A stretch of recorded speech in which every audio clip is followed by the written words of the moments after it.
जय श्री गणेश।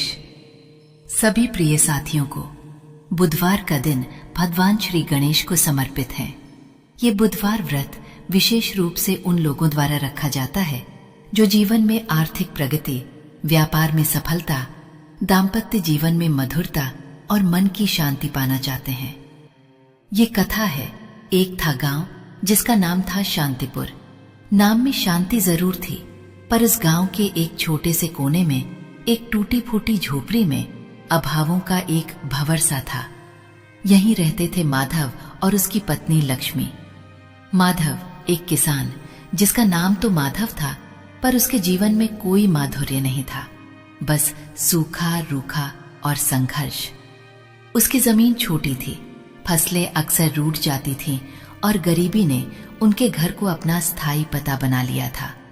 पर इस अभाव के बीच भी लक्ष्मी थी। लक्ष्मी जिसके नाम में ही धन था, पर उसके पास कोई भौतिक धन नहीं था।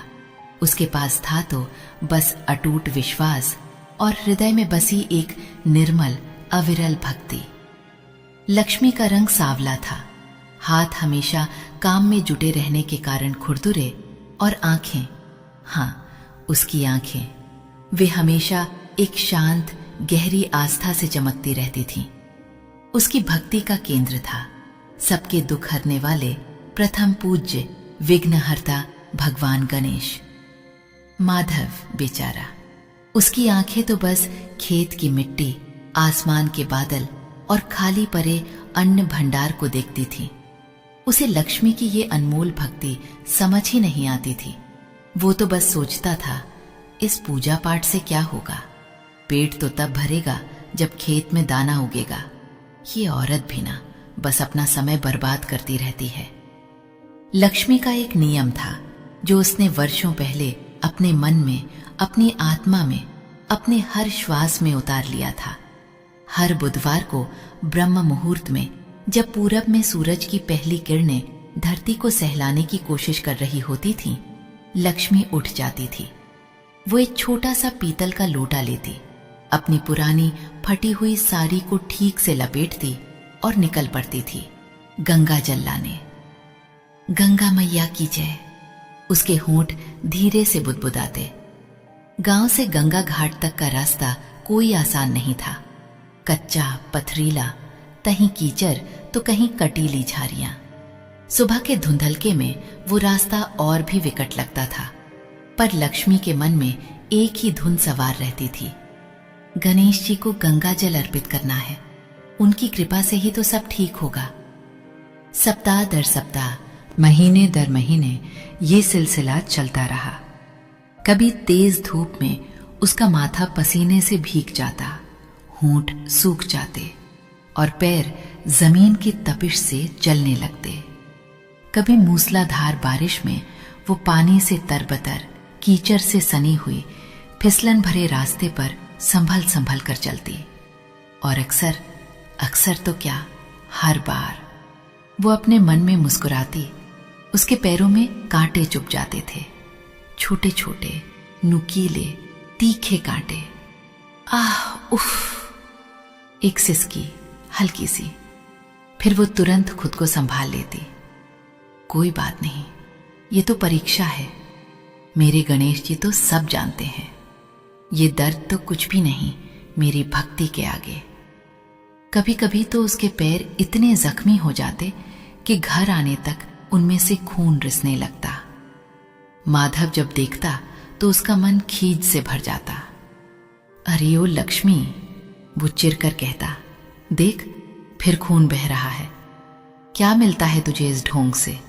पेट भरने के लाले परे हैं और तू है कि हर बुधवार ये तमाशा करती है। कौन से भगवान प्रसन्न होते हैं ऐसे बेकार के कर्मों से?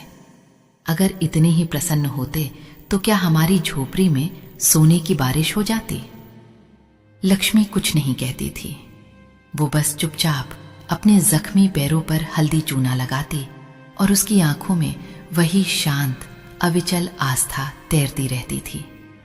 वो माधव की पीड़ा समझती थी, उसकी बातों में करवाहट थी, पर वो भी तो गरीबी से उपजी खीज ही थी।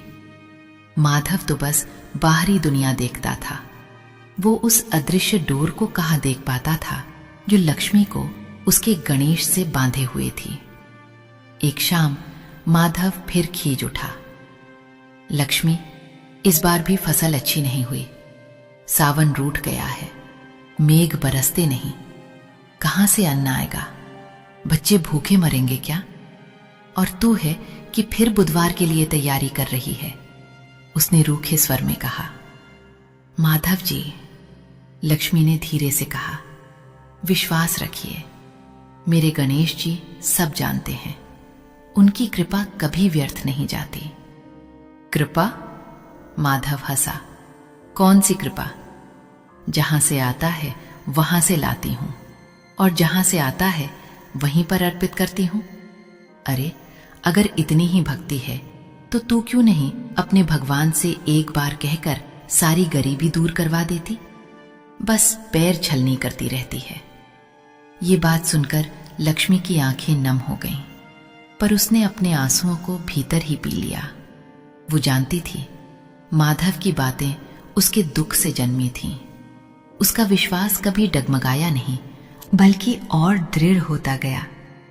जरूर एक दिन मेरे गणेश जी मेरी सुनेंगे, जरूर। अगला बुधवार आया।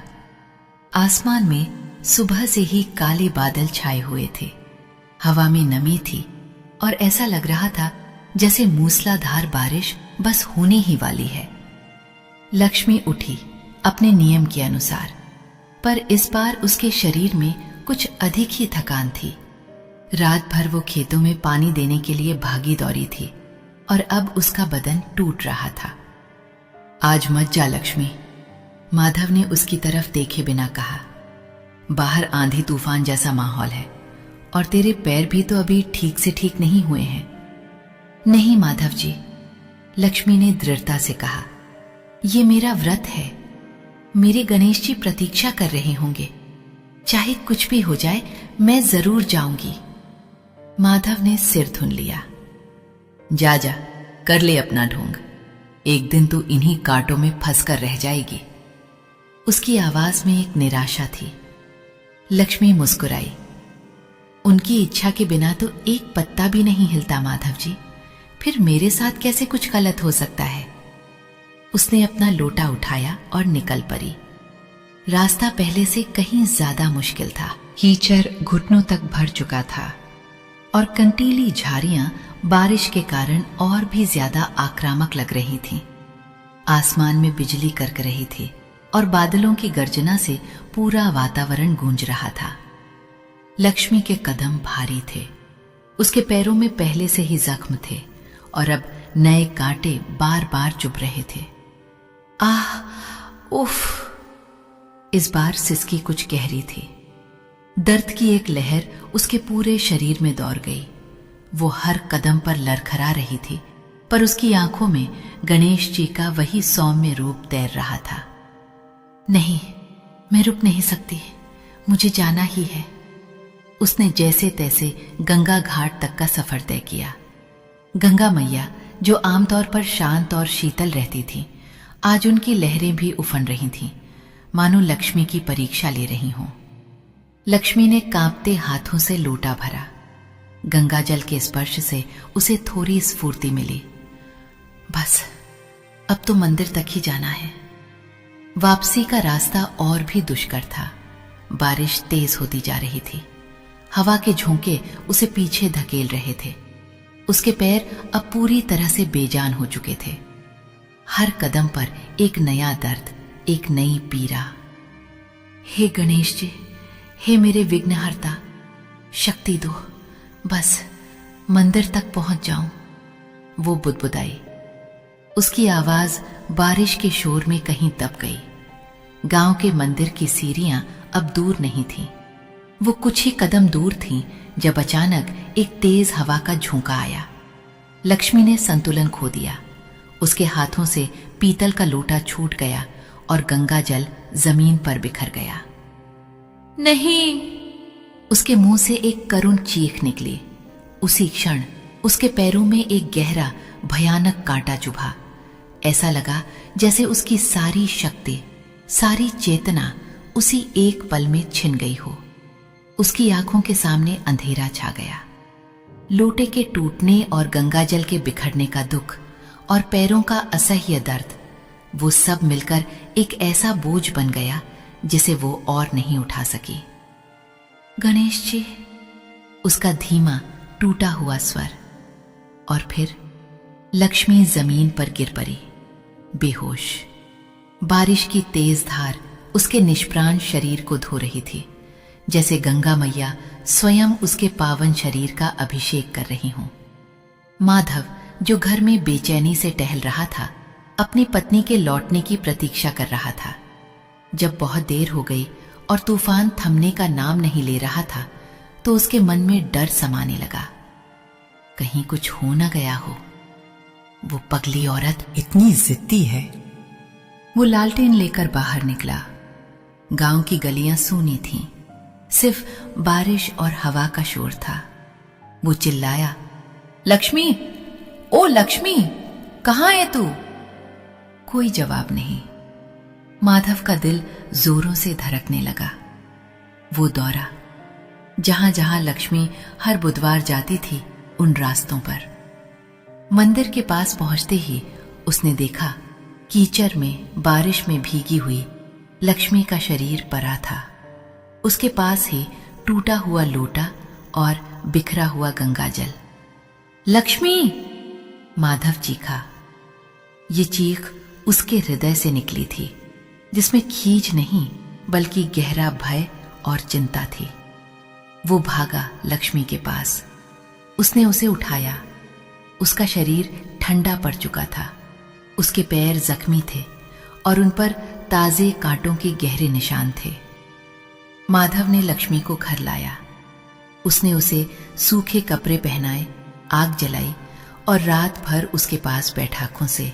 नींद कोसों दूर थी। वो पहली बार अपनी पत्नी की भक्ति का ये विकट रूप देख रहा था। उसके मन में अपराध बोध का सैलाब उमड़ पड़ा।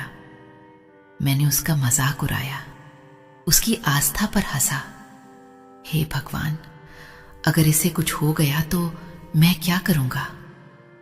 रात जैसे तैसे कटी। सुबह हुई, पर आसमान अभी भी बादलों से ढका था। लक्ष्मी की हालत थोड़ी स्थिर हुई थी, पर वो अभी भी कमजोर थी। माधव ने उसे देखा और फिर बाहर निकला। उसका मन अशांत था। खेतों में भी तो देखना है, कल रात की बारिश से क्या हाल हुआ होगा। वो खेत की ओर चला। उसके कदम भारी थे, मन उदास।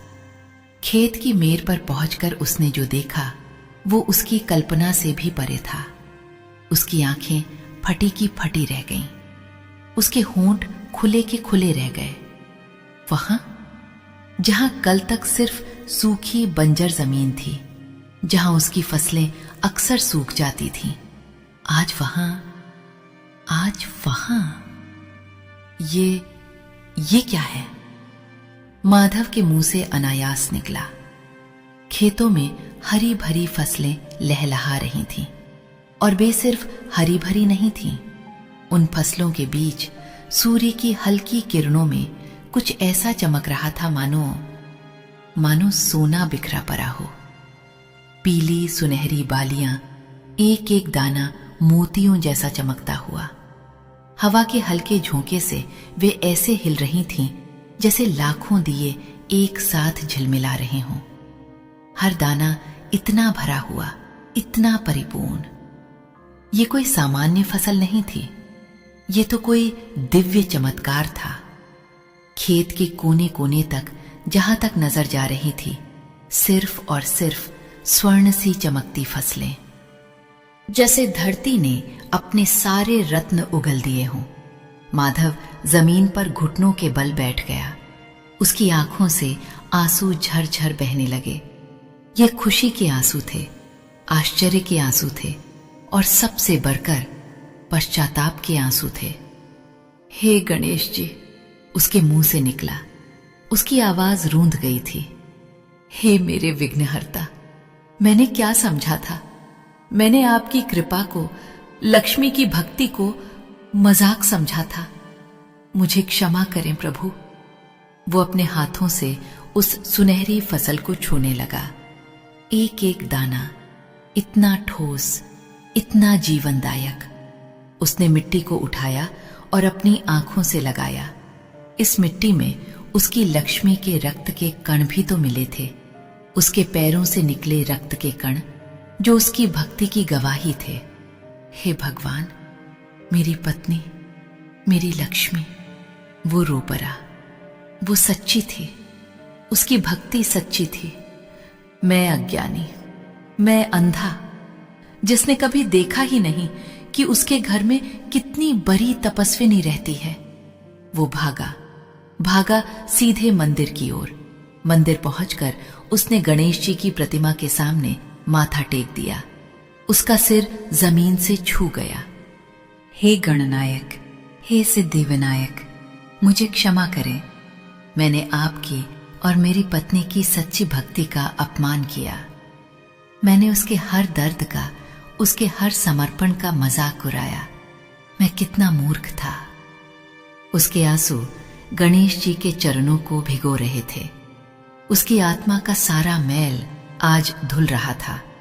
उसे अपनी हर बात, हर कटाक्ष याद आ रहा था। कैसे उसने लक्ष्मी को पगली कहा था, कैसे उसके जख्मी पैरों पर हंसा था, कैसे उसकी आस्था पर प्रश्न चिन्ह लगाया था। शायद मैं देर से समझा प्रभु, उसने सिसकते हुए कहा। लेकिन मेरी पत्नी की भक्ति, वो सच्ची थी, पवित्र थी, निर्मल थी। ये जो चमत्कार हुआ है, ये मेरी लक्ष्मी की सच्ची श्रद्धा का फल है, मेरा नहीं। मैं तो इसके लायक भी नहीं हूं। माधव का हृदय पश्चाताप और कृतज्ञता से भर गया। वो जानता था कि अब उसका जीवन बदल गया है। सिर्फ गरीबी ही दूर नहीं हुई थी, बल्कि उसके मन का अंधकार भी मिट गया था। उसे अपनी पत्नी की कीमत समझ आ गई थी। वो घर लौटा। लक्ष्मी अभी भी लेटी हुई थी।